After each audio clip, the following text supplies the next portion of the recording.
அறிவோம். அனைவருக்கும் நமஸ்காரம்.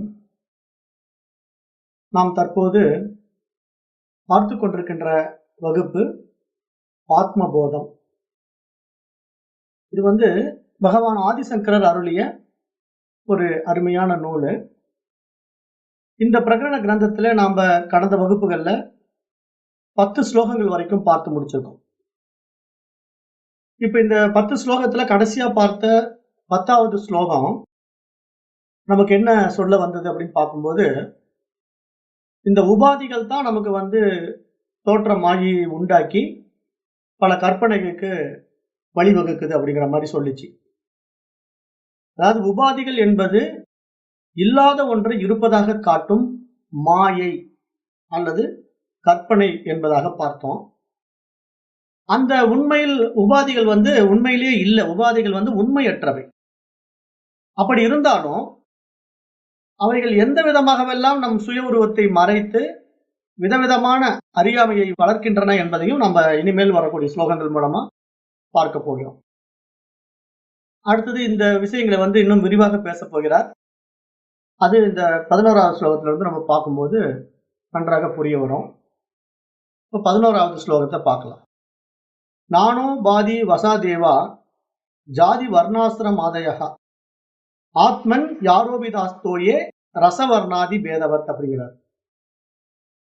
அதாவது இந்த ஸ்லோகத்துல 11வது ஸ்லோகத்துல என்ன சொல்ல வரார் அப்படின்னு பார்த்தா, பலவிதமான உடல்கள் உண்டாவதற்கு காரணமாக இருக்கின்ற பஞ்சபூதங்களின் சேர்க்கையினால் இந்த உடல் என்னும் உபாதி கிடைத்திருக்கிறது.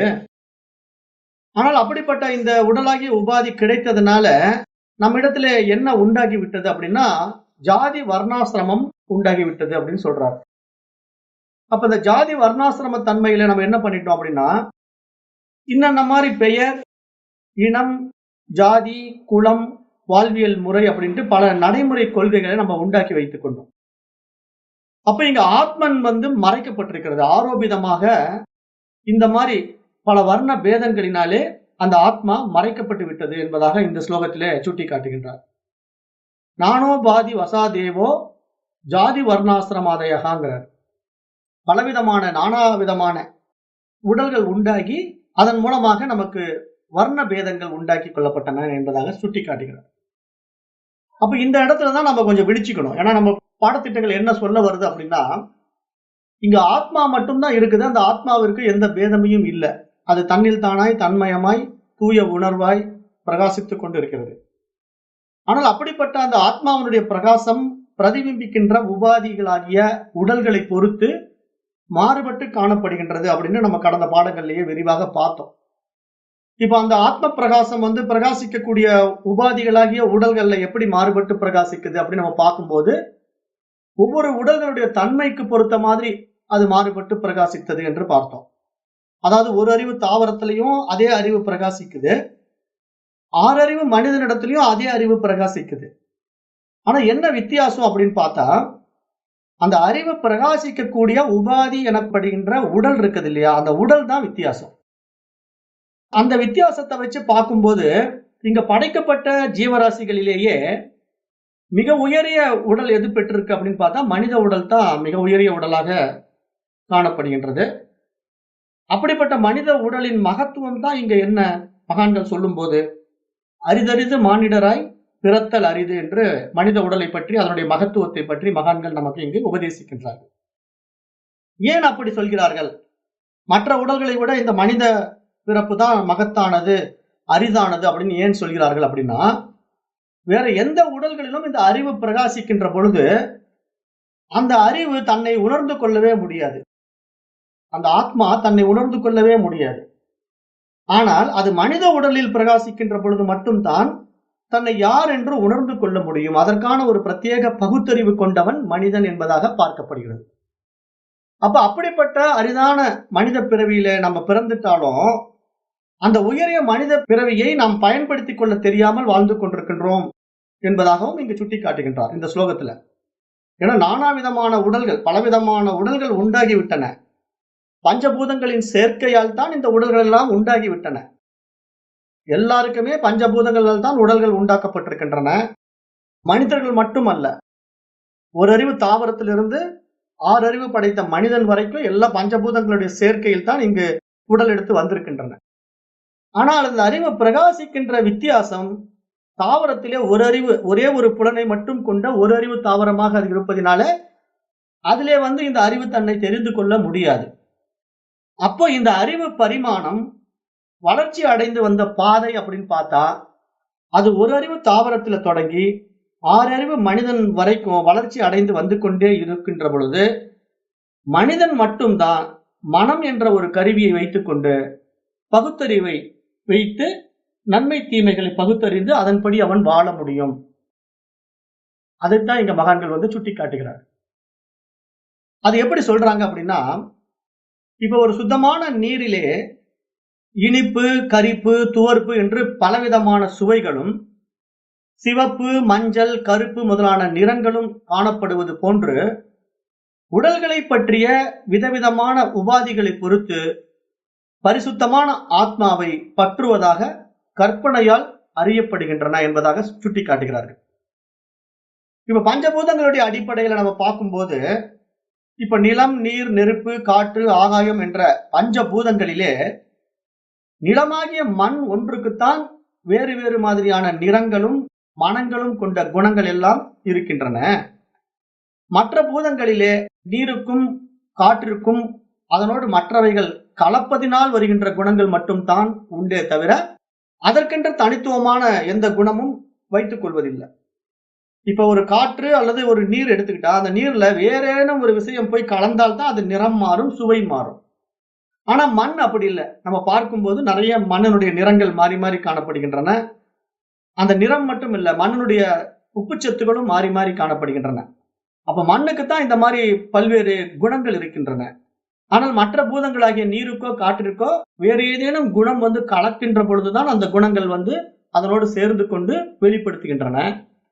அவ்வாறு நெருப்பும் ஆகாயமும் அவைகளுக்கே உண்டான இயற்கையான குணத்தோடு மட்டும்தான் இருக்கின்றன. ஆனால் அவைகள் எதனோடும் சம்பந்தப்படுவதில்லை என்பதையும் இங்கு நாம் புரிந்து கொள்ள வேண்டும் என்கிறார்.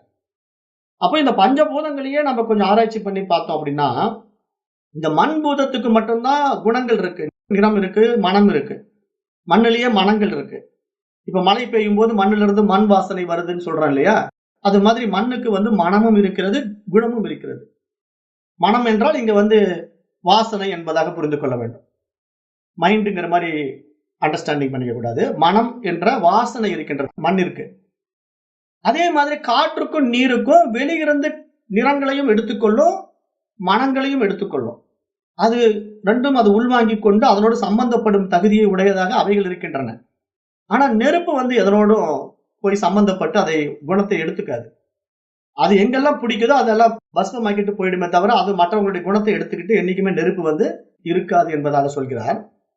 அது மாதிரியே ஆகாயம் இருக்கு இல்லையா? ஆகாய பூதம் அதுவும் எதனோடும் சம்பந்தப்படாது, எதனோடும் ஒட்டாது.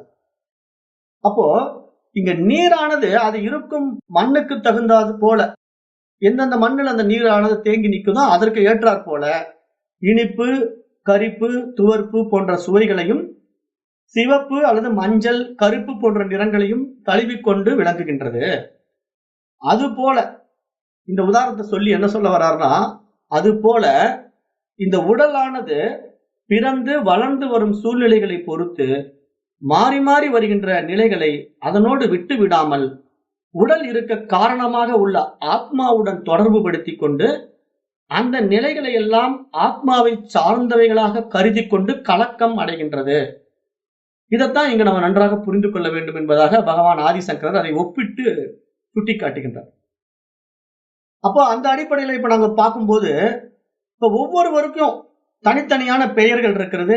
நம்ம ஏற்றி வைத்துக் கொண்ட குலம், கோத்திரம், ஜாதி, வாழ்வியல் முறை, அப்புறம் அவரவர்களுக்கான பெயர்கள், அது மதங்களுடைய அடிப்படையில இந்துவா பிறந்தா இந்து பெயர்கள், முஸ்லீமா பிறந்தா முஸ்லீம் பெயர்கள், கிறிஸ்துவனா பிறந்தா கிறிஸ்துவ பெயர்கள் என்பதாக பெயர்களிலும் மாற்றம், குலம், கோத்திரம், ஜாதி, வாழ்வியல் முறையிலும் மாற்றம். அப்ப இதெல்லாம் எப்படி நம்ம உண்டாக்கி கொண்டிருக்கிறோம்? நம் ஒவ்வொருத்தரும் தனித்தனியாக பிரித்து வைத்துக் கொண்டு அவர்கள் வாழ்கின்ற வாழ்வியல் முறையை அடிப்படையாக வைத்துக் கொண்டு இதையெல்லாம் நாம் ஏற்றி வைத்துக் கொண்டு இப்படி உண்டாக்கி கொண்டிருக்கின்றோம். ஆனா இப்படி ஒவ்வொருத்தரையும் தனித்தனியே குறிப்பிடுவதற்காக என்று அவர்கள் பெயர்கள் அமைக்கப்பட்டிருந்தாலும் அந்த பெயர்கள் அவர்களது உடலுக்கா அல்லது மனதிற்கா என்பதை நம்ம சற்று ஆராய்ந்து பார்க்க வேண்டும். அப்படி ஆராய்ந்து பார்க்கின்ற பொழுது இப்ப பெயரை கூறி ஒருவரை கூப்பிடும் போது அவருடைய மனம்தான் அதை அடையாளம் கண்டு அவரது உடல் ஒத்துழைத்து திரும்பி பார்க்கிறது. அதுபோலவே தூரத்தில் அவர் வருவதை பார்த்து விட்டால் கூட அவர் பெயரை கூறி அவர் வந்து கொண்டிருக்கின்றார் என்று நாம் சொல்லுகின்றோம். அப்ப நம்ம ஒருத்தருடைய கேரக்டர் பார்க்கும்போது நம்ம என்ன சொல்ல வரோம்னா, அவருடைய மைண்டை வச்சுதான் நம்ம அவங்களுடைய கேரக்டர் நம்ம வந்து அனலைஸ் பண்றோம். மற்றவரோட விசாரணை பண்ணி இப்படி இருக்காரு, அப்படி இருக்காரு, இப்படிப்பட்ட ஆளு அப்படின்னு பேசிக்கிறோம். அந்த உடலினுடைய அடிப்படையில் நம்ம பெருசாக பேசுவதில்லை. அப்ப ஒருவரை பற்றி ஒட்டுமொத்தமான உருவத்தை பற்றி சொல்ல போனா அந்த அடிப்படை எப்படி நம்ம தீர்மானிக்கிறோம், இவர் இன்னார் இப்படிப்பட்டவர் என்பதை எப்படி வைத்து தீர்மானிக்கிறோம், அந்த பெயரை வைத்துக் கொண்டு தீர்மானிக்கின்றோம். இப்படிப்பட்டவர் இப்படி இருக்கிறார்னு சொல்றதுக்கு ஒரு அடையாளம் வேணும் என்பதற்காக அந்த பெயரை நாம சூட்டி கொண்டிருக்கிறோம். அந்த பெயருடைய அடிப்படையில நம்ம பேசிக் கொண்டிருக்கிறோம். அது மாதிரியே இங்க ஜாதி அல்லது குலம் என்று வரும்போது ஒருவர் பிறந்த அந்த ஜாதியை அந்த குலத்தினுடைய பிரிவைத்தான் நம்ம இக்காலத்துல குறிப்பிட்டு பேசுகின்றோம். ஆனா பொதுவாகவே இந்த ஜாதிங்கிற விஷயத்த இங்க மகான்கள் சொல்லும் போது எந்த அடிப்படையில ஜாதி வர்ணாசிரமம் என்று சொன்னார்கள் அப்படின்னு பார்த்தா, இங்க மனிதன் ஏற்றி வைத்துக் கொண்ட ஜாதியை பற்றி மகான்கள் பேசவே இல்லை. மகான்கள் வந்து இங்க ஜாதி அப்படிங்கிற விஷயத்தை எப்படி சொல்ல வந்தாங்க அப்படின்னா, மனித ஜாதி, மிருக ஜாதி, தாவர ஜாதி என்பதாகத்தான் பிரித்து பார்த்தார்கள். ஜாதி என்ற ஆசிரம தர்மம், வர்ணாசிரம தர்மத்தை வந்து மகான்கள் பிரித்து மக்களுக்கு சொல்ல வரும்போது ஒரு புரிதலுக்காக அந்த வர்ணாசிரம பேதங்களை சொல்லி, இது மனித ஜாதி, அது மிருக ஜாதி, அது தாவர ஜாதி என்ற வகையில் தான் ஜாதிகள் என்னும் சொல்லே ஆரம்பத்தில் இருந்திருக்கின்றன. ஆனால் நாளாவட்டத்திலே காலத்தின் கோலத்தினாலே மனிதர்களும் வெவ்வேறு தொழில்கள் செய்யும் சமூகத்தினருடைய வகைகளை பிரித்து குறிப்பிடுவதற்காக வர்ணம் என்ற சொல்லிற்கு பதிலாக அதை ஜாதிகள் என்பதாக சொல்லி பழக்கப்படுத்தி அதுவே தற்போது நம்முடைய புழக்கத்திலே இருந்து கொண்டிருக்கின்றது. அப்படி நாம வந்து செய்யும் தொழிலை வைத்துக் கொண்டு ஜாதிகளை நம்ம பிரித்து இவர் வண்ணான், இவர் விவசாயி என்பதாக நம்ம சொல்ல போய் அது கடைசியில என்ன ஆயிடுச்சு, அந்த தொழில் தர்மத்தில் இருக்கக்கூடிய அந்த விஷயத்தையே வந்து பிறப்பின் அடிப்படையில உயர்ந்த ஜாதி, தாழ்ந்த ஜாதி என்ற அடிப்படையில ஜாதிகள் பிரிக்கப்பட்டு இங்கு மனிதனை வந்து உயர்வு தாழ்வுகளாலே கற்பித்துக் கொள்ளப்பட்ட ஒரு அஞ்ஞான நிலை, ஒரு அறியாமை நிலை மனிதனிடத்திலே உண்டாக்கப்பட்டு விட்டது. அப்ப இதெல்லாம் வந்து ஒரு அறியாமை தானே என்று இங்கு பகவான் ஆதிசங்கரர் சொல்லி மிகவும் வருத்தப்படுகிறார்.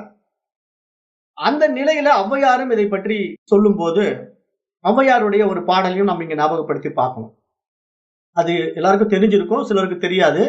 அந்த பாடல் என்ன அப்படின்னா, ஜாதி இரண்டொழிய வேறில்லை சாற்றுங்கால், நீதி வலுவா நெறிமுறையில் மேதினியில் இட்டார் பெரியோர், இடாதார் இழிகுலத்தோர், பட்டாங்கில் உள்ளபடி. இது ஔவையாருடைய பாடல். ஔவையாருடைய பாடல்ல என்ன சொல்றாங்கன்னா, ஜாதி ரெண்டே ஜாதி தான் இருக்கு, ஜாதி இரண்டொழிய வேறில்லை சாற்றுங்கால், நீதி வலுவா நெறிமுறையில் ஒருவன் தர்ம வழியிலே அற வழியிலே வாழுகின்ற அந்த வாழ்க்கை முறையில அந்த ஜாதி இரண்டு தான் இருக்குது. அது எப்படிப்பட்ட ஜாதி அப்படின்னா, இட்டார் பெரியோர், இடாதார் இழிகுலத்தோர், பட்டாங்கில் உள்ளபடிங்கிறாங்க. அப்ப இங்க ரெண்டே ஜாதி தான் இருக்குப்பா. ஒண்ணு வந்து உயர்ந்த ஜாதி, இன்னொன்னு தாழ்ந்த ஜாதி. அதுல உயர்ந்த ஜாதி என்றால் என்னன்னா, இட்டார் பெரியோர், மற்றவர்களுக்கு உதவி செய்யக்கூடியவர்கள், மற்றவர்களுக்கு தான தர்மங்களை செய்யக்கூடியவர்கள், அவர்கள் பெரியவர்கள், உயர்ந்தவர்கள், அவர்கள் தான் உயர்ந்த ஜாதி. இடாதார் இழிகுலத்தோர், மற்றவர்களுக்கு உதவி செய்ய மனமில்லாதவர்கள், தயங்குகின்றவர்கள், அப்படிப்பட்டவர்கள் இழிகுலத்தோர், கீழ் ஜாதிக்காரர்கள் என்பதாக ஔவையாருடைய பாடல் இங்கு சுட்டி காட்டுகிறது. அந்த காலத்திலேயே இந்த பாடல் சொல்லப்பட்டிருக்கிறது.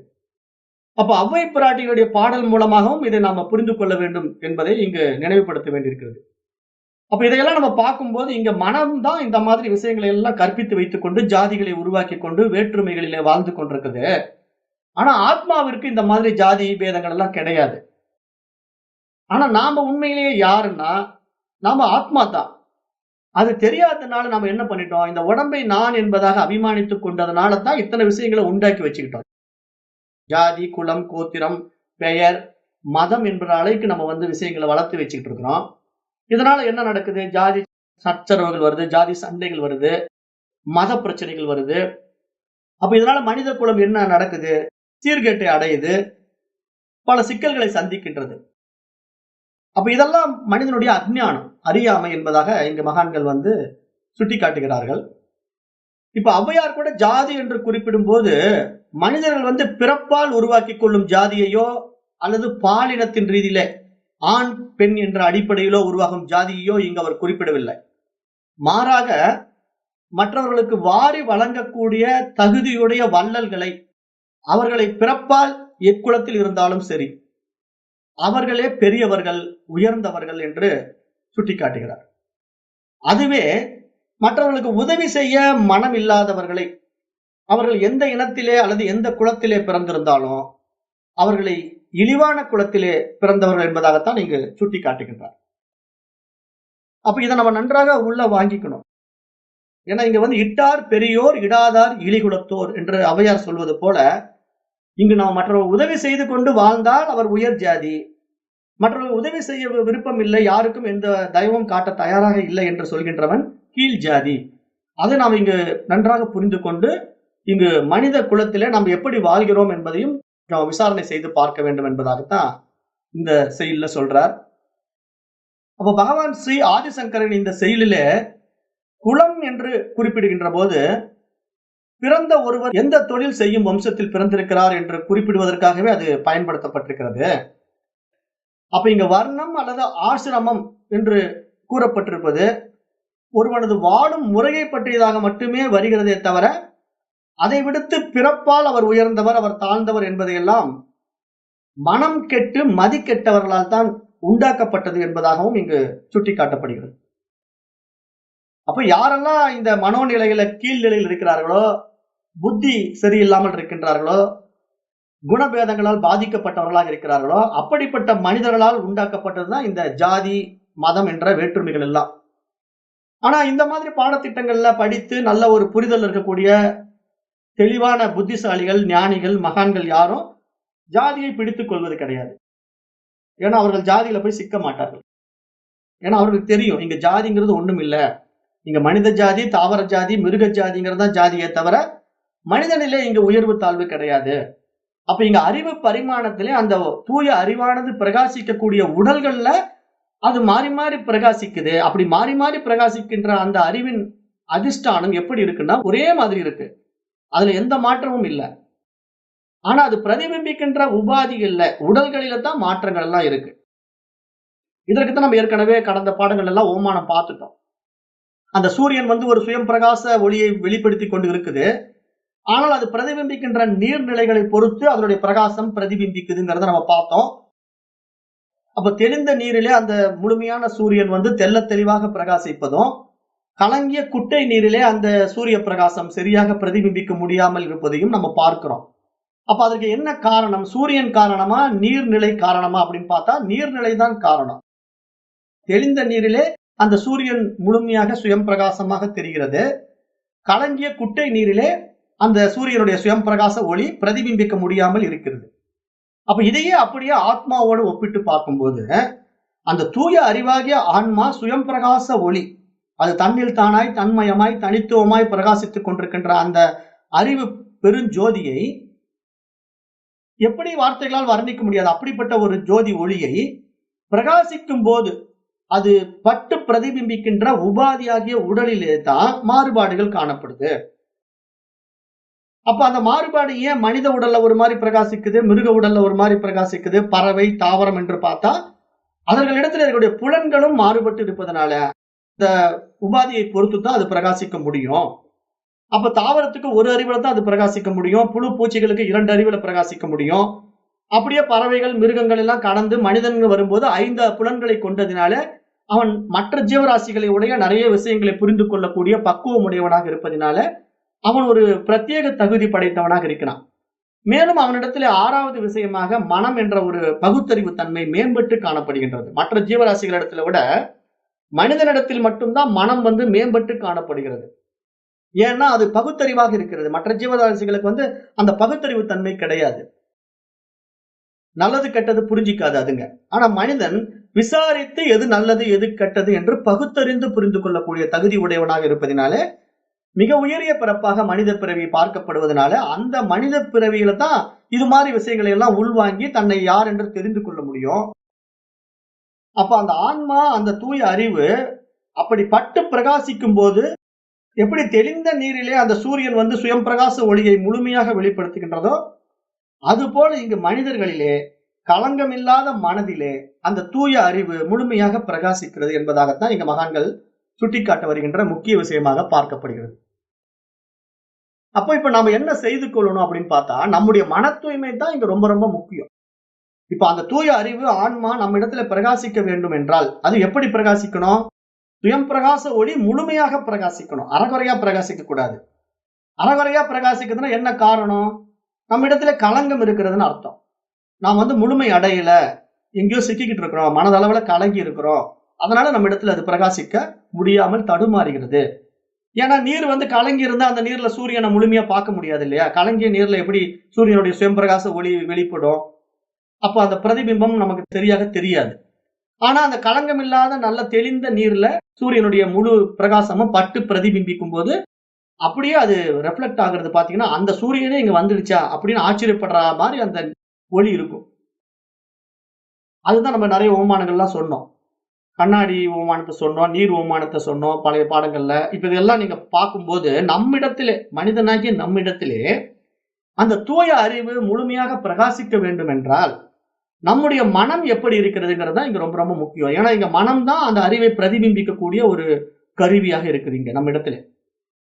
அப்ப நம்முடைய மனம் வந்து தூய்மையாக வேண்டும் என்றால் அதற்கான பக்குவமும் பாதையும் என்ன என்று நம்ம விசாரித்து பார்க்கும்போது அதுக்கு என்ன சொல்ல வருது சாஸ்திரம் அப்படின்னா, ஃபர்ஸ்ட்ல மன தூய்மைக்கான கர்ம காண்டத்திலே சில பூஜைகள், ஜபதவங்கள், தியானம் என்ற விஷயங்கள் எல்லாம் சொல்லி கொடுக்குது. இது எல்லாம் மனத்தை வந்து தூய்மைப்படுத்திக் கொள்வதற்காக வைத்துக் கொள்ளுங்கள் அப்படின்னு சொல்லுது. அப்ப அதையெல்லாம் நம்ம செய்து பார்த்து மனம் வந்து தூய்மை அடைந்து இந்த மாதிரி பாதைக்குள்ள நம்ம வரும்போது ஒரு தெளிவு பிறக்குது. ஏன்னா மனம் வந்து பக்குவம் அடையும் போது தான் இந்த பாடத்தையே உள்வாங்க முடியும். மன தூய்மை இல்லாதவர்களுக்கு இந்த பாடம் உள்ள போகாது, உள்வாங்கவும் முடியாது, கேட்பதற்கும் பொறுமை இருக்காது. இந்த பாடத்தை கேட்கறதுக்கான அந்த பொறுமையோ சகிப்புத்தன்மையோ அந்த மனதிற்கு இருக்காது. ரெண்டாவது இதுல ஆர்வமும் இருக்காது. 5 நிமிஷம் கேட்ட உடனே அந்த மைண்ட் என்ன பண்ணும்னா இது நமக்கு ஆகாது அப்படிங்கிற மாதிரி வெளியே போயிடும். ஏன்னா அது விவகாரத்துக்குள்ளேயே சிக்கிக்கிட்டு இருக்கிற மனசு இந்த மாதிரி ஒரு விவேகத்தை தரக்கூடிய விஷயத்தை வந்து உள்வாங்கவே வாங்காது. அதுக்கு வந்து எப்பயுமே அறிபறியா இருக்கணும். அதாவது பிஸியா இருக்கணும். எதையாவது புடிச்சுக்கிட்டே இருக்கணும். அது சம்பந்தமான வேலைகளை செய்து கொண்டே இருக்கணும். ஆர்ப்பாட்டமா இருக்கணும். அப்படியே அல்லல் பட்டு கொண்டிருக்கணும். அப்படிப்பட்ட மனசுக்கு ஒரு அமைதி, ஒரு ஆனந்தத்தை கொடுக்க பார்த்தோம்னா அது ஒத்துக்காது. சும்மா ஒரு இடத்துல உட்காராது. அப்படியே பிஸியா இருக்கிற மாதிரி இருக்கணும். அப்பதான் அந்த மனசுக்கு வந்து பிடிக்கும். அப்ப அதுதான் மனிதனிடத்திலே காணப்படுகின்ற ரஜோ குணம் என்பதாக சுட்டி காட்டப்படுகிறது. இப்ப மனிதனிடத்தில் இருக்கக்கூடிய குண பேதங்கள்லாம் நம்ம பார்த்தோம். கடந்த தத்துவ போத பாடங்கள்ல பார்க்கும்போது சத்துவ குணம், ரஜோ குணம், தமோ குணம் என்ற குணபேதங்களிலே மனிதன் வந்து எப்படியெல்லாம் மாறுபட்டு காணப்படுகின்றான். அப்ப அவருடைய மனம் வந்து பக்குவமாகவும் சொல்லக்கூடிய பாடங்களை புரிந்து கொள்ளக்கூடிய அளவுக்கு மாற வேண்டும் என்றால் மன தூய்மை முக்கியமாக இருக்கணும். அப்ப அந்த மன தூய்மை வந்து எந்த அடிப்படையில நம்ம இடத்துல பிரகாசிக்குது, மலர்கின்றதுன்னு பார்த்தா சத்துவ குணத்தினுடைய அடிப்படையில் தான் அது பிரகாசிக்கிறது, மலர்கின்றது. அப்ப அந்த குணபேதங்கள்ல நம்ம சத்துவ குணத்துக்கு மேலோங்கி வரணும். அப்படி வரும்போதுதான் இந்த மாதிரி பாடத்திட்டங்கள் எல்லாம் உள்வாங்கி கொள்ள முடியும். அப்ப இந்த மாதிரி இந்த பாடத்திட்டங்கள்ல வரும்போது மகான்கள் சொல்ல வர்ற விஷயம் என்னன்னா, நம்முடைய பண்டைய வாழ்வியல் நெறிமுறையில வழக்கத்தில் உள்ள கல்வி முறையில் அவர்கள் கல்வி கற்கும் போது பிரம்மத்தை பற்றிய அறிவதற்குண்டான சகல கட்டுப்பாடுகளும் அதற்கான ஒழுக்க நெறிகளையும் பயிற்றுவிப்பதற்கான ஒரு பிரம்மச்சரிய வாழ்வியல் முறையையும் அதன் பின்பு மனையாளுடன் சேர்ந்து மகிழ்ந்து வாழ்வதற்கான இல்லற வாழ்க்கை முறையையும் நம்முடைய சனாதன தர்மத்திலே கொண்டு வரப்பட்டது. நம்முடைய சனாதன தர்மம் வந்து மனிதனுடைய வாழ்வியல் நெறிமுறையை வந்து 4ஆக வகுத்து கொடுத்தது. அதை வந்து எப்படி வகுத்து கொடுத்தது? பிரம்மச்சரியம், இல்லறம், வானப்பிரஸ்தம், சந்நியாசம் என்ற 4 வர்ணாசிரம தர்ம முறைகளை வகுத்து கொடுத்தது. அப்ப இந்த ஆசிரமத்துல நம்ம வந்து பார்க்கும்போது இப்ப ஒவ்வொரு மனிதனும் அந்த இளமை பருவத்திலே அந்த கல்வி கற்க வேண்டிய வயதிலே கல்வியை கற்றுக்கொள்ள வேண்டும். அதுதான் பிரம்மச்சரிய வாழ்க்கை முறை. அவ்வாறு கல்வி கற்றுக்கொண்டு அந்த ஒழுக்க நீதியிலே அறவழியிலே அவன் வாழ முற்படும் பொழுதுதான் அந்த அறம் பொருள் இன்பம் வீடு என்ற புருஷார்த்தத்தையும் அவன் முழுமைப்படுத்த முடியும்.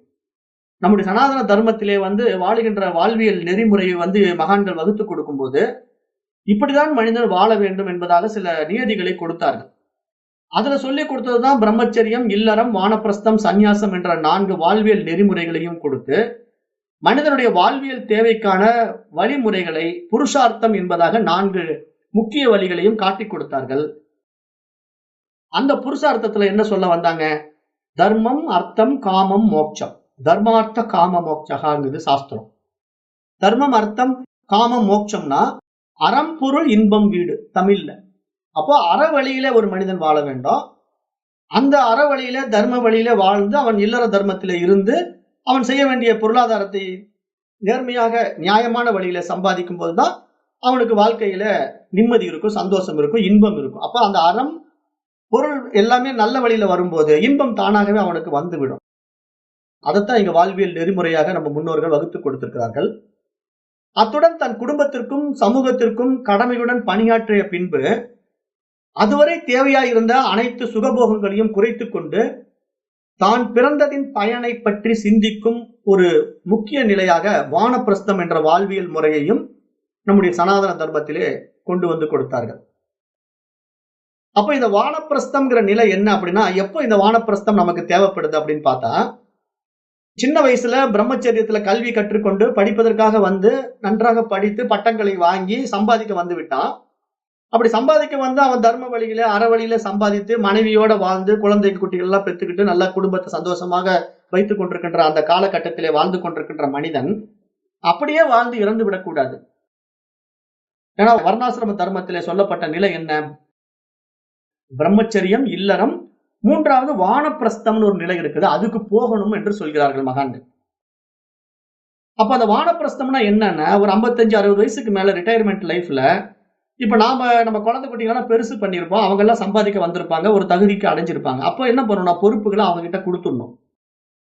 வயதானவர்கள் என்ன பண்ணணும்னா, சரி இப்போ என்னுடைய நிலை இப்ப இல்லற தர்மத்துல மேக்சிமம் முடிச்சுக்கிட்டேன், கடமைகள் எல்லாம் சரியா செஞ்சுட்டேன், உங்களை படிக்க வச்சுட்டேன், கல்யாணம் பண்ணி வச்சுட்டேன், இன்னும் அவங்க வாழ்க்கை அவங்க சந்தோஷமா வாழுங்கப்பா, என்ன கொஞ்சம் நிம்மதியா இருக்க விடுங்க, நான் இந்த மாதிரி ஆன்ம விஷயங்கள் எல்லாம் படிச்சு தெரிஞ்சுக்கிட்டு நான் வந்த வேலையை முடிக்க பாக்குறேன் அப்படின்ட்டு இப்ப இது மாதிரி பாடத்திட்டங்களுக்குள்ள நம்ம வந்துடணும் வயசானவங்க எல்லாம். அப்படி வரும்போது இதற்குத்தான் வானப்பிரஸ்தம்னு பெயர்.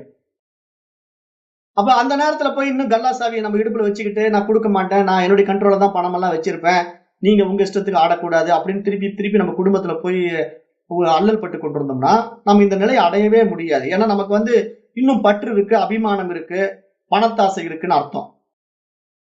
ஏன்னா இந்த விஷயத்துக்குள்ள வர்றவங்களுக்கு அதெல்லாம் விட்டுட்டு வந்தா தான் அந்த பிறவா பெருநிலை அடைய முடியும். இன்னும் பிடிச்சுக்கிட்டே இருந்தோம்னா நடக்காது. அப்ப ஒரு குறிப்பிட்ட வயசுக்கு மேல நம்ம அந்த தகுதியை வந்துடணுங்கிறத இங்க சாஸ்திரம் சொல்லுது. அதே சாஸ்திரம் என்ன சொல்லுது? சின்ன பையனா இருக்கும்போது படிக்க வரும்போதே நீ இந்த சன்னியாச நிலைக்கு வந்துடு, வானப்பிரஸ்த நிலைக்கு வந்துடுன்னு சொல்லல. அது வகுத்து கொடுத்திருக்கு, தர்மத்தை வகுத்து கொடுத்திருக்கு. நீ இப்படி முறையா வந்தா போதும், படிக்க வேண்டிய காலத்துல நல்லா படி, திருமணம் செய்து கொள்ள வேண்டிய காலத்துல திருமணம் செய்து கொள், ஒருவன் ஒருத்தி என்பதாக வாழ்ந்து கொள். அப்படி வாழுகின்ற அந்த வாழ்க்கையில இல்லற தர்மத்தில இருந்து குழந்தை குட்டிகளை பெற்றுக்கோ, அவர்களுக்கு என்ன செய்ய வேண்டிய கடமைகள் எல்லாம் செய்யி. ஆனா அதற்கு பின்னாடி வானப்பிரஸ்தம்னு ஒரு நிலை இருக்குங்கிறத புரிந்து கொண்டு காரியம் மாற்றிக்கொண்டிரு. அந்த வானப்பிரஸ்த நிலையில இது போன்ற வேதாந்த சாஸ்திரங்களை படித்து ஒரு பகுத்தறிவு எல்லா நிலைகளும் புரிந்து கொண்ட பிறகு அடுத்தது சந்நியாசம்னு ஒரு நிலை இருக்கு. ஆனா இந்த சந்நியாசம்ங்கிற ஒரு நிலையை நமக்கு தவறாக புகுத்தப்பட்டிருக்கு. நம்ம இடத்துல கொடுக்கப்பட்ட சந்நியாசம்ங்கிறது எப்படி கொடுக்கப்பட்டிருக்குன்னா, காவி வேஷ்டி கட்டிட்டாதான் சந்நியாசம் என்பதாக சொல்லப்பட்டிருக்கு. அது இடையில் சிலர் புகுத்தப்பட்ட அந்த நிலை. ஆனா அப்படியெல்லாம் கிடையாது. அதாவது சந்நியாசம்னா இங்க மனமற்ற நிலை, மனதில எல்லாவற்றையும் துறப்பது. அந்த மனதில எந்த ஒரு களங்கமும் இல்லாம, பற்று இல்லாமல், ஆசை இல்லாமல் இருந்தா அவன் சன்னியாசி. அவன் டிரெஸ்ல எல்லாம் வேஷம் போடுறதுனால சன்னியாசி ஆயிட முடியாது. இப்ப காவி வேஷ்டி கட்டியவன்லாம் சன்னியாசி, வெள்ளை வேஷ்டி கட்டிட்டு இருக்கவன்லாம் இல்லறத்தான்னு சொல்ல முடியாது. வெள்ளை வேஷ்டி கட்டிக்கொண்ட சன்னியாசிகள் இருக்கத்தான் செய்கிறார்கள், காவி வேஷ்டி கட்டிக்கொண்டு கண்ட வேலைகளை செய்து கொண்டிருக்கிறவர்கள் இருக்கத்தான் செய்கிறார்கள். அப்ப இங்க உடையில எந்த பிரச்சனையும் மாற்றமும் நடக்குதுராது. அப்ப நம்ம மனசு என்ன தப்பா புரிஞ்சு வச்சுட்டு இருக்குன்னா, சந்நியாசம்னா காவி வேட்டி கட்டிக்கணுங்கிற மாதிரி ஒரு மைண்ட் செட் எல்லாருக்கும் கொடுக்கப்பட்டிருக்கு. சரி, அப்படிதான் காவி வேட்டி கட்டிக்கொண்டு இந்த உலகத்தை துறந்து போயிட்டாங்களான்னு பார்த்தா, அப்படிப்பட்ட சன்னியாசிகளை நாம பார்க்க முடியறது இல்ல. பெரும்பாலான சன்னியாசிகள் காவி வேட்டி கட்டின பிறகுதான் சம்பாதிக்கவே ஆரம்பிக்கிறார்கள். ஏன்னா அந்த சம்பாதிக்கிற துறையே அதுல தான் இருக்குதுங்கிறத நன்றாக தெரிந்து கொண்டு, அப்ப சன்னியாச வாழ்க்கைக்குள்ள போனா நிறைய வருமானத்தை பார்க்கலாம் அப்படிங்கிற மைண்ட் செட்ல நிறைய பேர் வந்து இன்னைக்கு ஆன்மீகம் எல்லாம் வியாபாரமாக்கப்பட்டு விட்டது. அப்ப அந்த மாதிரி ஆன்மீகத்தை பத்தி இங்க சாஸ்திரம் சொல்லல. சாஸ்திரம் சொல்ல வர்றது என்னன்னா, சனாதன தர்மத்திலே நெறிமுறைகளை கொடுத்து இப்படி வாழ்ந்தால் போதும். நீ வந்து பிரம்மச்சரியம், இல்லறம், வானப்பிரஸ்தம், சந்நியாசம் என்ற புரிதலோடு வாழ்ந்தால் போதும். வெளி வேடத்தினால் நீ வாழ்வதனால எந்த மாற்றமும் நடந்து விடாது என்றுதான் நீங்க சாஸ்திரம் சொல்லுது. அப்ப 4வது நிலையாகிய சந்நியாச நிலையில சந்நியாச வாழ்க்கை என்பது நாம் வந்து இந்த வானப்பிரஸ்த நிலையில இது போன்ற வேதாந்த விஷயங்களை எல்லாம் உள்வாங்கி புரிந்து தெரிந்து நான் இந்த அறிவாகத்தான் இருக்கின்றேன், அறியாமையினாலே நான் மனதில் ஏற்றி வைத்துக் கொண்ட ஏராளமான எண்ணங்களிலே சிக்கி சீரழித்துக் கொண்டிருந்தேன், இப்பொழுது நான் புரிந்து கொண்டேன் என்ற புரிதலோட நம்ம மனமற்ற நிலையில அந்த அறிவாக பிரகாசித்துக் கொண்டே இருந்தோம்னா நம்ம வந்த வேலையை முடிச்சுட்டு மனமற்ற நிலையில பிறவா பெருநிலையை அடைந்து விடலாம். அதுதான் சந்நியாசத்துக்கு தேவைப்படுது. சந்நியாசம் என்றால் மனமற்ற நிலை என்றதாக புரிந்து கொள்ள வேண்டும். ஏன்னா அங்க எந்த ஒரு ஆசா பாசங்களும் இல்லை. அதுதானே சந்நியாசம். சந்நியாசம்னாலே இங்க எல்லாவற்றையும் துறந்து விடுவது என்பதாக சொல்லப்பட்டிருந்தாலும் அந்த துறவு என்பது மனதளவில துறக்கப்பட வேண்டியதாக இருக்க வேண்டும். அதுதான் ரொம்ப முக்கியமான பாயிண்ட். அதை அண்டர்லைன் பண்ணிக்கங்க. சந்நியாசம் என்பது மனதளவிலே துறக்கக்கூடியதாக இருக்க வேண்டுமே தவிர உடல் அளவிலே துறக்கக்கூடியதாக இருக்கக்கூடாது. உடலிலே போடுகின்ற டிரெஸ்ஸை மாத்துவதனாலேயோ, நகை நட்டுகளை கழற்றி வைப்பதனாலேயோ, அல்லது பூநூலை அரித்தெறிவதனாலோ ஒருத்தன் சன்னியாசி ஆகிவிட முடியாது. இப்ப சன்னியாச தர்மத்துக்குள்ள வரும்போது அவங்க என்ன பண்ணுவாங்கன்னா பூநூல் அறுத்துருவாங்க. இதெல்லாம் உனக்கு வேண்டாம், எதன் மேலேயும் பற்று இருக்க கூடாது அப்படின்ட்டு. ட்ரெஸ்ஸுக்கு மேல வாட்சி கட்டுறதை விட்டுறலாம், பூநூல் போடுறதை விட்டுறலாம், பட்டை அடிக்கிறத கொட்டையை போடுறதை விட்டுறலாம். எல்லாம் சன்னியாசத்துல ஓகே. இதுல விட்டு என்ன பிரயோஜனம்? மனசு ஆசைகள் இருக்கு. மனசு என்ன பண்ணுது? ட்ரெஸ்ஸை மட்டும் மாத்திக்குது. ஆனா அந்த சன்னியாசியா மாறின பிறகுதான் அதன் மேல ஆசை, இதன் மேல ஆசைன்ட்டு நிறைய பேர் இன்னைக்கு சன்னியாச ட்ரெஸ்ல பண்ற அக்கிரமங்களையும் நம்ம பார்த்து கொண்டிருக்கிறோம். அப்ப இதை வந்து சாமியார்கள் வந்து சன்னியாசம் என்பதாக புரிந்து கொண்டிருக்கிறார்கள். நிறைய பேர் சன்னியாசம் என்றால் அப்படித்தான் என்பதாக நினைத்துக் கொண்டிருக்கின்றார்கள். ஆனா அந்த சன்னியாசத்துல ஒரு தெளிவு இருக்கணும் என்பதையும் இங்கு புரிந்து கொள்ள வேண்டும் என்பதாக சொல்லப்படுகிறது. அப்ப இது மாதிரி நம்ம ஒழுங்கான முறையில இந்த சனாதன தர்மம் போதித்த வாழ்வியல் நெறிமுறையாகிய வர்ணாசிரம தர்மத்திலே நாம் சரியாக வாழ்ந்து வந்தா நம்முடைய மனித சமுதாயத்திலே நாம் வந்த வேலையை சரியாக முடித்துக் கொண்டு இந்த பிறவா பெருநிலையை நம்ம அடைந்து விட முடியும் என்பதைத்தான் இங்கு மகான்கள் பல்வேறு வழிகளை நமக்கு சுட்டிக்காட்ட வருகின்றார்கள்.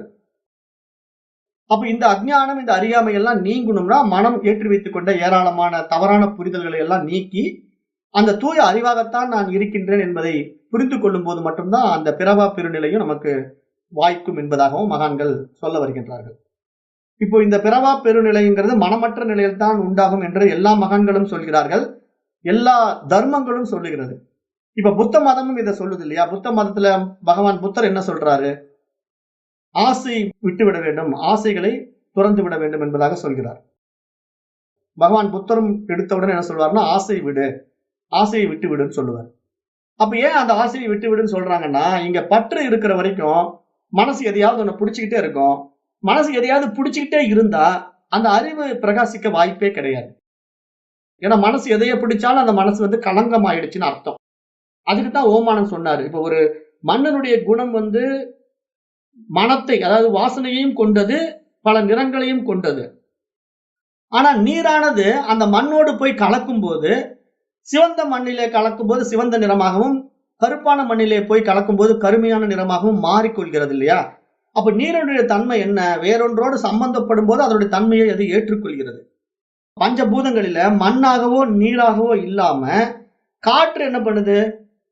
அது வந்து வாசனைகளை அந்தந்த நேரத்துக்கு அந்த மாதிரி எடுத்துக்கிட்டு திருப்பி வெளியே விடும். இப்ப ஒரு மல்லிகை பூனுடைய மனம் வருது அப்படின்னா அந்த மல்லிகை பூனுடைய மனத்தை அந்த இடத்துல வாங்கி அந்த இடத்துல நமக்கு பரப்போம். அப்ப அந்த இடத்துல மல்லிகை வாசனை வருதுங்கிறது நம்ம காற்றின் மூலமாக சுவாசம் பண்ணி தெரிந்து கொள்கிறோம். அது தற்காலிகமாக அந்த வாசனை குணங்களை வாங்குது, வெளியிடுது காற்று கூட. ஆனா இந்த நெருப்பும் ஆகாயமும் அப்படி செய்யவே செய்யாது. அது மற்ற எதனோடும் சம்பந்தப்படாது. அப்ப அந்த பஞ்சபூதங்கள்ல இந்த 5 விஷயங்கள்ல இந்த 2 விஷயங்கள் நெருப்பும் ஆகாயமும் போல நாமும் இருக்க வேண்டும் என்பதை தான் இங்க மகான்கள் சுட்டிக்காட்டி, எதனோடும் சம்பந்தப்படாமல் ஒட்டாமல் இருக்கக்கூடிய அந்த நிலை தான் இங்க பிரம்மத்தினுடைய நிலை, அந்த அறிவினுடைய நிலை என்பதாகவும் ஓமானத்திலே புரிய வைக்க முயற்சி செய்கின்றார்கள். அதைத்தான் இங்க சொல்ல வருகிறார் பகவான் ஆதிசங்கரர். அப்ப இந்த மாதிரி வரும்போது இங்க நாம சிக்கிக் கொண்டிருக்கிற அந்த நிலைப்பாட்டையும் பகவான் ஆதிசங்கரர் என்ன பண்றாருன்னா புரிய வைக்கணும்னு ஆசைப்படுறார். இப்ப நம்முடைய அஞ்ஞானம் எங்கெல்லாம் இருக்குது அப்படின்னா, முக்கியமா நம்ம மனிதர்களாக பிறந்ததுனால நம்முடைய அறியாமை இந்த ஜாதி அபிமானத்துல சிக்கிக்கிட்டு இருக்கு. இப்ப பெரும்பாலானவர்கள் எல்லாம் பேசுவாங்க. ஆன்மீகம்னா அப்படியே ஆன்மீகத்துல உச்சத்துல பேசுவாங்க. என்ன மாதிரி ஒரு ஆன்மீகத்தை தெரிஞ்சுக்கிட்ட வேணுமே கிடையாது. நான் எல்லா வேதங்களையும் படிச்சு கரைச்சு குடிச்சிருக்கிறேன். எனக்கு எல்லாமே தெரியும்னு சொல்லுவாங்க. ஆனா ஜாதின்னு வந்துட்டா அப்படியே பேக் அடிச்சிருவாங்க. இப்ப உதாரணத்துக்கு ஒரு பிராமண குலத்துல நான் உயர்ந்த குலத்துல பிறந்துட்டேன்னு ஒரு பெருமை அடிச்சு கொள்ளக்கூடிய ஒரு நபர் இருக்காருன்னு வச்சுக்கீங்களேன். அவர் பிறப்பால் பிராமணன்கிற அந்த பெருமை, அந்த அகங்காரம், அந்த கர்வம் இருக்கத்தான் செய்து. அப்படி இருக்கிறவர் இந்த வேத சாஸ்திரத்தை எல்லாம் படிச்சிருப்பாரு. நல்லா படிச்சு நல்ல வேத விற்பனா இருப்பாரு. நிறைய விஷயங்கள் தெரிந்து கொண்டிருப்பாரு. இப்ப அவருடைய பையன் ஒரு கீழ் ஜாதி பொண்ணை காதலிச்சிட்டான்னு வச்சுக்கோங்களேன். அப்படியே பொங்கி எழுந்துருவாரு, வெகுண்டு எழுந்துருவாரு. எழுந்து என்னுடைய ஜாதி என்ன, நீ என்ன ஜாதியை போய் கட்டிக்கிட்டு இருக்கிற, இது நம்ம குலத்துக்கு சரிப்பட்டு வருமா, நம்முடைய கௌரவத்துக்கு சரிப்பட்டு வருமா, இப்படிப்பட்ட கீழ்நிலை ஜாதியில பொண்ணு எடுக்க முடியுமா, எடுக்க கூடாது அப்படின்னு ரகலை பண்ணி ஆர்ப்பாட்டம் பண்ணி குடும்பத்துல ஒரு பெரிய பிரச்சனை பண்ணுவாங்க. ஏன் அப்படின்னா அவங்க படிப்பறிவுல தான் இருக்காங்க. பரோட்ச ஞானம் தான். வேத சாஸ்திரங்களை படித்து புரிந்து கொண்டதெல்லாம் என்னன்னா ஒரு கல்வி ஞானம், அவ்வளவுதான். கேள்வி ஞானம் தான். அனுபவ அறிவா மாறவே இல்லை. ஏன்னா அனுபவ அறிவா மாறிவிட்டா, தன்னை ஆத்மா என்பதாக ஒருவர் பார்க்க ஆரம்பித்து விட்டா, இங்க எல்லாமே ஆத்மத்தன்மையில் இருக்கு. படைக்கப்பட்ட உடல்கள் தான் மாறுபட்டு காணப்படுகிறது. பிறப்பினால் நாம இந்த ஜாதியை உண்டாக்கி கொண்டது மனிதனுடைய அஞ்ஞானம் என்பதை புரிந்து கொண்டவர்கள் அந்த ஜாதியிலிருந்து வெளியே வர வேண்டும் என்பதை பகவான் ஆதிசங்கரர் மிக ஆழமாக வலியுறுத்தினார். அந்த காலத்திலேயே வலியுறுத்தினார். அதற்காக ஒரு அருமையான கதை இருக்கு. அதுதான் மணிஷா பஞ்சகம் என்ற ஒரு நூல் இருக்கு. அதுல அழகான சில ஸ்லோகங்களை எழுதியிருக்கிறார் ஆதிசங்கரர். அந்த கதையை நம்ம இங்க ஞாபகப்படுத்திக்கலாம். ஏன்னா ஜாதி அபிமானத்துல சிக்கிக்கிட்டு இருக்கிறோம் இல்லையா, அதுக்காக ஒரு கதை இருக்கு. இப்ப இந்த சரீர அபிமானங்கள் எப்படி இருந்தாலும் அவைகள் ஆத்மாவை ஒருபொழுதும் பற்றுவதில்லை என்பதை தீர்க்கமாக நம்ம அறிந்து கொள்ள வேண்டும். இதை நன்கு உணர்த்துவதற்காக பகவான் ஆதிசங்கரருடைய வாழ்க்கையிலே நடந்த ஒரு நிகழ்ச்சியை நம்ம இங்க பார்க்கலாம். ஒரு நாள் பகவான் ஆதிசங்கரர் புனிதமான கங்கை நதியிலே குளித்துவிட்டு தன்னுடைய சீடர்களோடு அப்படியே நடந்து வந்து கொண்டிருக்கிறார். அப்ப அப்படி நடந்து வந்து கொண்டிருக்கின்ற பொழுது எதிரே ஒரு கீழ் ஜாதியை சேர்ந்த புலையன். புலையன் என்றால் அந்த மாமிசங்களை சாப்பிடுகின்றவன், கீழ நிலையில குடிசையில வாழுகின்றவன், பிறப்பால் அவனை கீழ்த்தனமானவன், கீழ் ஜாதி என்பதாக மற்றவர்களால் ஒதுக்கப்பட்டவன் தான் அந்த காலத்துல புலையன் என்பதாக சொல்லப்படும். ஆனா அந்த புலையன்கிற அந்த நிலையை மனித சமுதாயம் தான் உண்டாக்கியது. காரணம் என்னன்னா தொழிலினுடைய அடிப்படையில அந்த கீழ்நிலை வேலைகளை செய்ய வேண்டிய கட்டாயம் இருக்குது அவர்களுக்கு. அதாவது இப்ப மனிதன் வாழ வேண்டும் என்றால் எல்லாருமே அந்த டாய்லெட் கழுவ முடியாது, டிச்சு அள்ள முடியாது. அதே மாதிரி மனிதன் ஒரு அறிவை பெற வேண்டும் என்றால் எல்லாருமே ஞானத்தை அடைந்து விட முடியாது. அப்ப அந்த காலத்துல ராஜாக்கள் என்ன பண்ணாங்கன்னா, நல்ல திறமைசாலியாக கல்வியை போதிக்கக்கூடிய நல்ல கல்விமானாக இருக்கின்றவனை பிராமணன் என்பதாக சொல்லப்பட்டது. ஏன் பிராமணன் என்பதாக சொல்லப்பட்டதுன்னா, பிரம்மத்தை பற்றி தெரிந்து கொண்டவன். பிராமணன் என்றால் அதனுடைய உண்மையான அர்த்தம் என்ன என்றால் பிரம்மத்தை உணர்ந்தவன் பிராமணன். அதுதான் இங்க பாயிண்ட். பிராமணன்னா நம்ம இந்த பிறப்பால் பிராமணன் அப்படிங்கிற அடிப்படையெல்லாம் இப்ப இடையில வந்தது, மற்றவர்களால் உண்டாக்கப்பட்டது. பிராமணன் அப்படிங்கிறதுனா ஏதோ பிறந்ததுனால பிராமணன் ஆயிட்டான் அப்படின்ட்டு அப்படி கிடையவே கிடையாது. பிரம்மத்தை உணர்ந்தவன் பிராமணன். ஏன் அவன் பிரம்மத்தை உணர்ந்தான்னா அவன் தான் வேத சாஸ்திரங்களை படித்தான். இது மாதிரி வேத சாஸ்திரங்கள் எல்லாம் படித்து கர்ம காண்டத்தையும் ஞான காண்டத்தையும் படித்து தெளிவாயிட்டான். அப்ப பிரம்மம் மட்டும் இருக்கிறது, வேறு எதுவும் இல்லை என்ற அந்த தூய அறிவை கொண்ட ஞானி பிரம்மமாக பார்க்கப்படுகின்றான். அதனால் அவனை பிராமணன் என்று சொன்னார்கள் அன்றைய பெரியவர்கள். அந்த அடிப்படையில் அவன் மற்றவர்களுக்கு கல்வி போதிக்கக்கூடியவனாக இருந்தான். ஆகவே அவனை பிராமணன் என்பதாக அழைக்கப்பட்டது. அப்புறம் பிராமணன் கல்வியை மட்டும்தான் போதிப்பானே தவிர அவனுக்கு வியாபாரம் எல்லாம் செய்ய தெரியாது. இதை கொடுங்க அதை வாங்கி விற்கிறேன், இதை கொடுங்க இதை வாங்கி விற்கிறேன்னு செய்ய தெரியாதனால அவன் கல்வியை மட்டும் போதித்துக் கொண்டிருப்பான். அப்ப இந்த வியாபார நுணுக்கங்கள் ரூபாய் 10 ரூபாவை எப்படி மாத்துறது, 10 ரூபாய் எப்படி 100 ரூபாய் மாத்துறது அப்படிங்கிற அந்த நுணுக்கங்களை தெரிந்து கொண்ட அந்த பிசினஸ் மைண்ட் இருக்கிறவங்க யாராரோ அவர்களை எல்லாம் வைசியர்கள் என்பதாக உருவாக்கப்பட்டது. நீ எல்லாம் பிசினஸ் பண்ணுப்பா, உனக்கு பிசினஸ் நாலேஜ் இருக்கு, நீ பிசினஸ் பண்ணு அப்படின்ட்டாங்க. உனக்கு கல்வி கற்றுத்தரக்கூடிய தகுதி இருக்கு, நீ ஆசிரியராக இரு, ஆச்சாரியனாக இரு, நீ பிராமணனாக இரு என்று சொல்லிவிட்டார்கள். அப்புறம் இந்த வித்தைகள் தெரியணும். 64 கலைகள்ல போர் வித்தை, அந்த வில் வித்தை, அந்த மாதிரி திடகாத்திரம், உடம்புல பலம், போர் புரியும் திறன், இப்படி எல்லாம் யார் யாருக்கெல்லாம் அந்த சக்தி இருக்கிறதோ அவர்களெல்லாம் சத்திரியன் என்பதாக பார்க்கப்பட்டது. அப்ப அந்த போர் புரியும் தன்மை உள்ளவர்கள் எல்லாம் சத்திரியன் என்பதாக சொல்லப்பட்டது.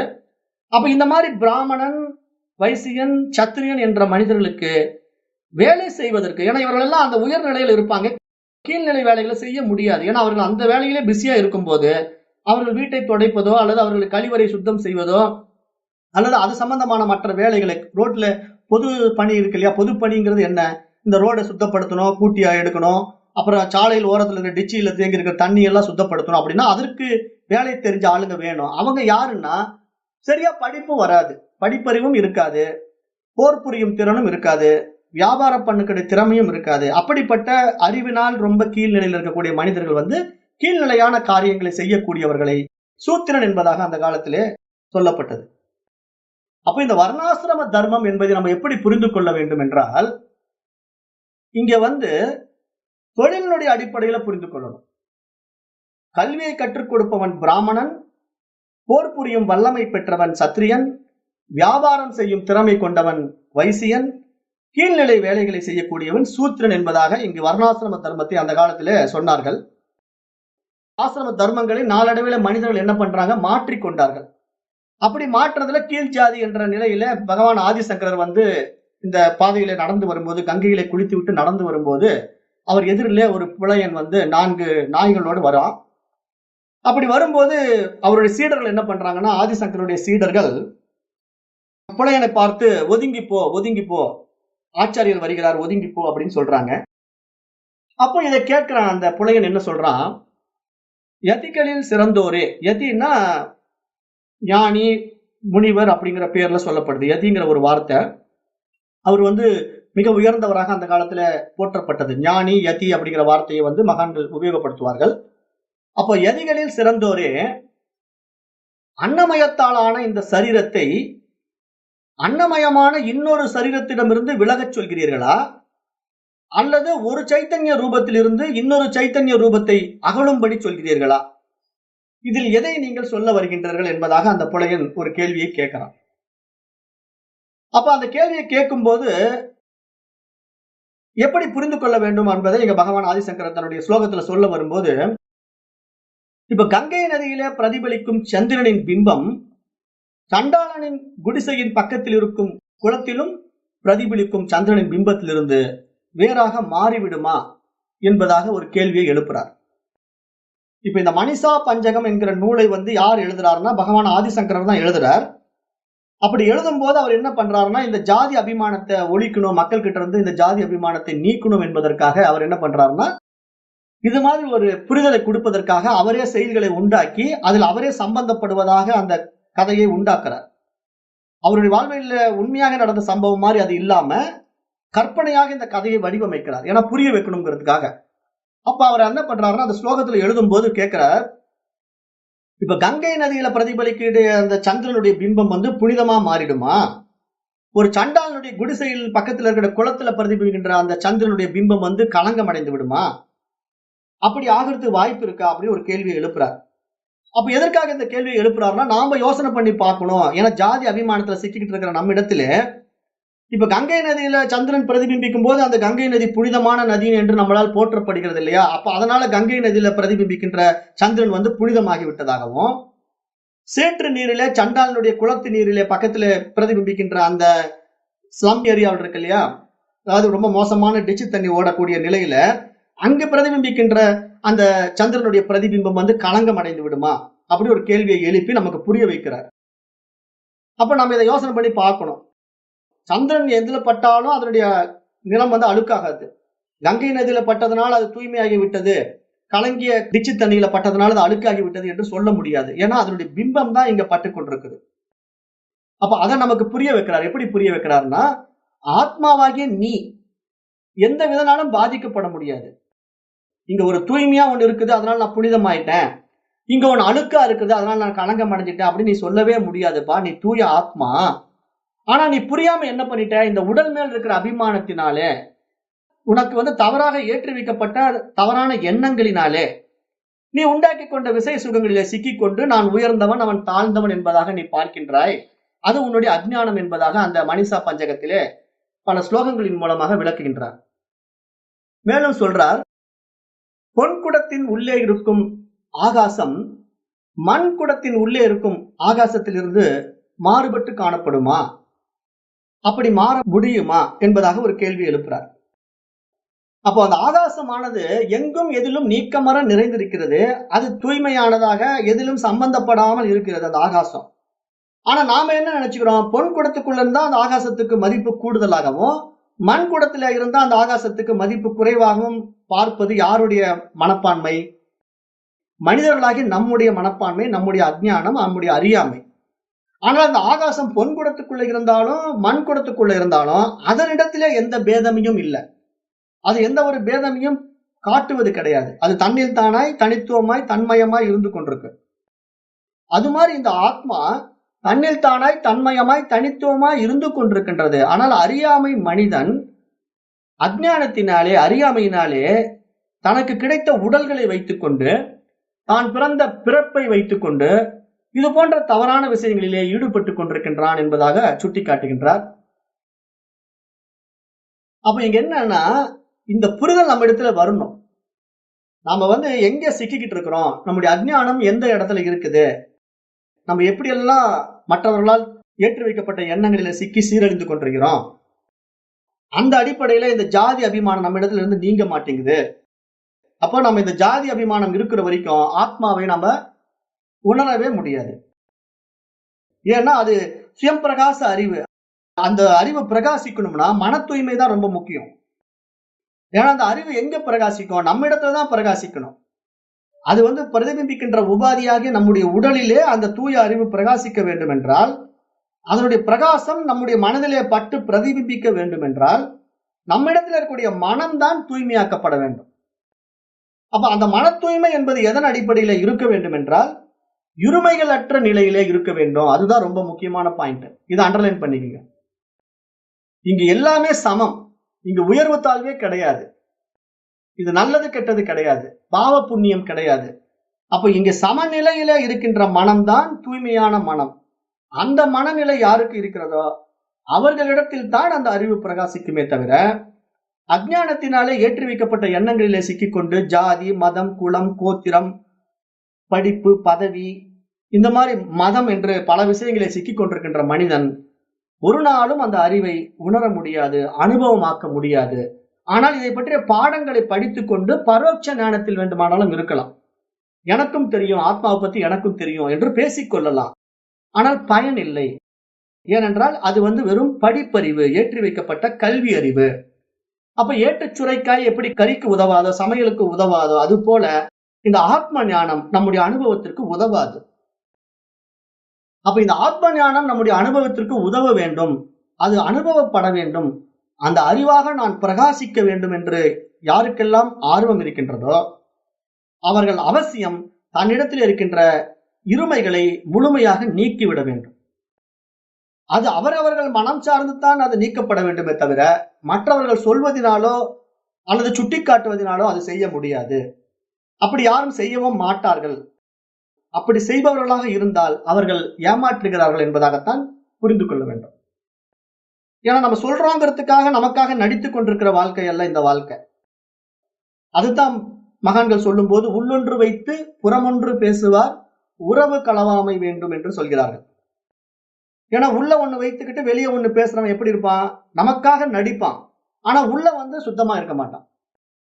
அப்ப நீ ஜாதியை விடு, அந்த ஆத்ம ஞானத்தை அடைந்து விடு அப்படின்னு சொன்னா, நமக்காக நடித்து கொண்டு அதெல்லாம் விட்டுட்டேங்க, இப்பெல்லாம் எனக்கு எந்த பேதமே கிடையாது, நான் இருமைகள் இல்லாம இருக்கிறேன், என்ன மாதிரி யாரும் இல்லை, அப்படி இப்படி எல்லாம் வெளியே டயலாக் பண்ணிட்டு, தனக்குன்னு ஒரு பிரச்சனை வரும்போது, தன்னுடைய பையன் வேறு ஜாதி பொண்ணை காதலித்து விட்டா கல்யாணம் செய்திக்க போறான், அல்லது தன்னுடைய பொண்ணு கீழ் ஜாதி பையனை காதலிச்சுட்டா கல்யாணம் பண்ணிக்க போறான்னா, அப்பதான் இது கீழ் ஜாதி மேல் ஜாதிங்கிற பிரச்சனையெல்லாம் எடுத்துக்கிட்டு பெரிய பூதாகர பிரச்சனையாக மாற்றக்கூடிய மனிதர்களையும் பார்க்க முடிகிறது. அப்ப அவர்களுடைய கல்வி முறை என்ன? வெறும் பரோட்ச ஞானம் தான். இந்த மாதிரி ஆத்ம ஞான விஷயங்களை படித்ததினால் மட்டும் அவன் பண்டிதனாகி விட முடியாது. அது அனுபவமாக வேண்டும். அதுதான் பகவான்கள் இங்கு சுட்டி காட்டுகிறார்கள். அப்ப அந்த அடிப்படையில இந்த ஜாதி அபிமானத்தை நம்ம விட வேண்டும் என்பதற்காக பகவான் ஆதிசங்கரர் எழுதிய ஒரு அருமையான நூல் மனிஷா பஞ்சகம் என்று இருக்கிறது. அதனுடைய ஸ்லோகங்கள் எளிமையான முறையிலே தமிழ் விளக்கம் கொடுக்கப்பட்டிருக்கிறது. அதுவும் நம்முடைய வெப்சைட்ல இருந்து நீங்க டவுன்லோட் பண்ணி படிச்சுக்கலாம். ஏன்னா எல்லா விஷயங்களும் உங்களுக்கு தமிழ்ல எளிமையாக தமிழாக்கப்பட்டு படித்தால் புரிந்து கொள்ளக்கூடிய அளவிலே உரை நடையிலே அது கொடுக்கப்பட்டிருக்கும். நீங்க அந்த பராபரம்.in அப்படிங்கிற வெப்சைட்ல போய் அதை டவுன்லோட் பண்ணி இலவசமாகவே படித்துக் கொள்ளலாம். நம்முடைய வெப்சைட்ல எந்த ஒரு புத்தகத்துக்கும் பணம் கிடையாது, எல்லாமே ஃப்ரீ. ஏன்னா இங்க எல்லாரும் படித்து பயனடைந்து அந்த ஆத்ம ஞானத்தை அடைய வேண்டும் என்பதற்காகத்தான் நம்ம இதை சமுதாய சேவையாக செய்கிறோமே தவிர இதுல எந்த ஒரு உள்நோக்கமும் கிடையாது. அதை நன்றாக புரிந்து கொள்ள வேண்டும். ஏன்னா இது ஏதோ கற்றுக் கொடுப்பதனால ஏதோ ஒரு ஆதாயம் கிடைக்கும், உங்க மூலமா ஏதோ ஒரு கட்டணம் வசூல் பண்ணலாம் அப்படிங்கிற மென்டாலிட்டி எல்லாம் என்னிடத்தில் கிடையாது. அதையும் நீங்க நன்றாக புரிந்து கொள்ள வேண்டும். அதனால இங்கு சமுதாய விழிப்புணர்வு தான் இங்க எல்லோருக்கும் ரொம்ப முக்கியம் என்பதையும் இங்கு சுட்டிக்காட்ட விரும்புகிறோம்.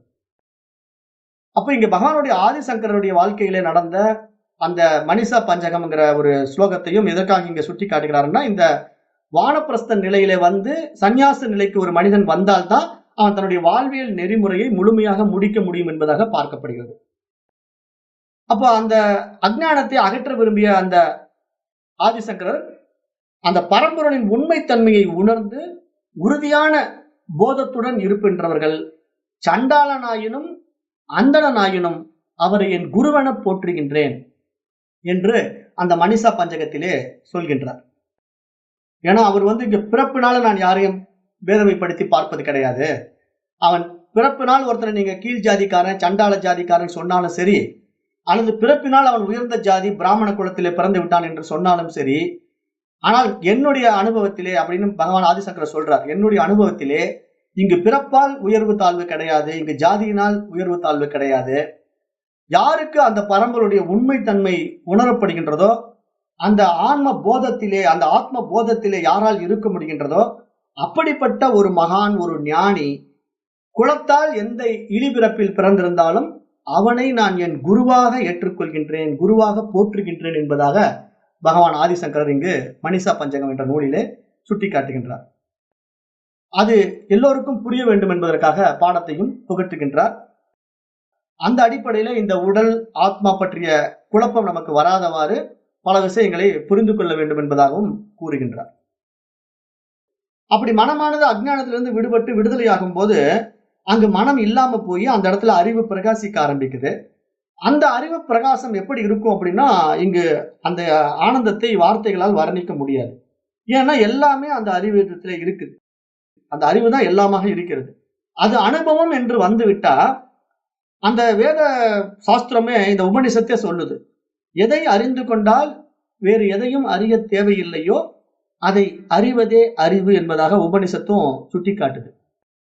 அப்ப அப்படிப்பட்ட அந்த தூய அறிவை, ஆன்மாவை அறிந்து கொண்டா வேறு எதை பற்றியும் நம்ம அறிந்து கொள்ள வேண்டிய அவசியம் இல்லை. ஏன்னா அதிலே எல்லாமே அடங்கி இருக்கிறது. அதுல தான் எல்லாமே இருக்கிறது. அதனுடைய அதிஷ்டானத்தில் தான் இந்த உலகமே விரிந்து இருக்கிறது. அப்போ அந்த அறிவை நாம அறிந்து கொள்ளும் போது, உணர்ந்து கொள்ளும் போது நமக்கு எல்லாம் புரிஞ்சு போயிடும். அப்ப நம்ம இடத்துல அந்த பேதமைகள் இருக்காது. ஏற்றத்தாழ்வுகள், உயர்வு தாழ்வு, ஜாதி பேதமை, குலம் கோத்திரம், நல்லது கெட்டது, பாவம் புண்ணியம், இந்த மாதிரி இருமைகள் எல்லாம் நீங்கிடும். அந்த இருமைகள் எல்லாம் நீங்கி அந்த ஒருமைத்தன்மையாக அந்த ஏக்க அறிவாக பிரகாசித்துக் கொண்டிருப்போம். அந்த நிலை எப்படி இருக்கும்னா சாட்சி பாவனை தான். இந்த உலகம் அதனுடைய வேலையை செய்து கொண்டிருக்கட்டும். ஏன்னா அதெல்லாம் மனதனுடைய கற்பிதம். மனம் என்ன மாதிரி எண்ணங்களை ஏற்றி வைத்துக் கொண்டிருக்கின்றோம், அதற்கேற்ற வாழ்க்கையை அது வாழுது. அந்த மனசு அப்படித்தான் வாழும். ஏன்னா அதற்கு அவ்வளவுதான் அறிவு, அதுக்கு அவ்வளவுதான் புரிதல். அதை நம்ம மாற்றம் பண்றதுக்காக வரல, இங்கு நம்மை நம்ம மாற்றிக்கொள்வதற்காகத்தான் வந்திருக்கிறோம் அப்படிங்கிற தெளிவோட இந்த உலகத்தை ஞானி பார்த்து கொண்டிருப்பான். யாரையும் மாற்றுவதற்கோ முயற்சி செய்வதற்கோ வரமாட்டான். ஏன்னா அதனால அவர்கள் மாறிட மாட்டார்கள் என்பது அவர்களுக்கும் தெரியும். ஏன்னா இந்த மனமானது அப்படித்தான் இயங்கும். அது அவரவர்களே விடுதலை பண்ணணும் மனசுக்கு. அப்ப அந்த மனசுக்கு புரிதல் கொடுத்தா மட்டும்தான் விடுதலை ஆகுமே தவிர வேற ஒருத்தர் சொல்றதுனால விடுதலை ஆயிடாது. அப்படி ஆயிருந்தா எத்தனையோ மகான்கள் சொல்லி இந்த உலகம் விடுதலை ஆயிருக்கும் இல்லையா? ஆகாது. அப்போ ஒவ்வொரு தனி மனிதனும் தன்னைத்தானே சுய விசாரணை செய்து தன்னிடத்திலே அறியாமையில் ஏற்றி வைக்கப்பட்ட எண்ணங்களை எல்லாம் நீக்கி அந்த தெளிவை அடைய வேண்டும், அந்த புரிதலை அடைய வேண்டும். அது மனதினால் மட்டும்தான் முடியுமே தவிர வேற எந்த புற பயிற்சினாலும் அது சாத்தியமாகாது. அப்படி பண்றது எல்லாம் கர்மகாண்டத்துல சொல்லப்பட்ட அந்த சடங்கு சம்பிரதாயங்கள், பூஜை புனஸ்காரங்கள், தியானம், ஜபதபங்கள் அப்படின்னு எந்த ஒரு விஷயத்தை நம்ம எடுத்துக்கொண்டாலும் அது எல்லாமே இந்த பாதைக்கு அழைத்து வருவதற்கான ஒரு பக்குவத்தை தான் கொடுக்கும். ஆனால் அதுவே நம்மை அந்த பிறவா பெருநிலைக்கு அழைத்து செல்லாது, அந்த மனதிற்கு விடுதலை கொடுத்து விடாது. அப்ப அந்த பாதையில நம்ம பயணித்து ஒரு பக்குவம் அடைந்த பிறகு இந்த பாதையில வந்தா இந்த பாடத்திட்டங்கள் உள்ள போய் புரிய வரும். அந்த புரிதல் மட்டும் இல்ல, அதை ஏற்றுக்கொள்ளக்கூடிய பக்குவம் வந்துடும். அப்ப இத ஒரு பொறுமையா சகிப்புத்தன்மையோட மனசு கேட்கும். ஏன்னா அந்த திதிக்ஷாங்கிற விஷயமெல்லாம் வந்துடும். பொறுமை, சகிப்புத்தன்மை எல்லாம் வந்துடும். அதுக்கு முன்னாடி இந்த பாடத்திட்டத்தை கேட்டா சகிப்புத்தன்மை இருக்காது, சகிக்காது. அதாவது போதும் அருவியா இருக்குது, போட்டு அருன்னு அறுக்கிறாரு, ஒண்ணுமே புரிய மாட்டேங்குது அப்படின்ட்டு ஓடிடும். ஏன்னா அதை புரிந்து கொள்ளக்கூடிய தன்மை இல்ல அதுக்கு. அதனால அந்த மனசெல்லாம் இதுல வந்து ஜெயிக்க முடியாது. அதுக்கு தான் ஆரம்பத்துல இந்த பக்குவமான மனநிலையில வருவதற்கான கர்மகாண்டத்திலே பல வழிமுறைகள் சொல்லப்பட்டிருக்கு.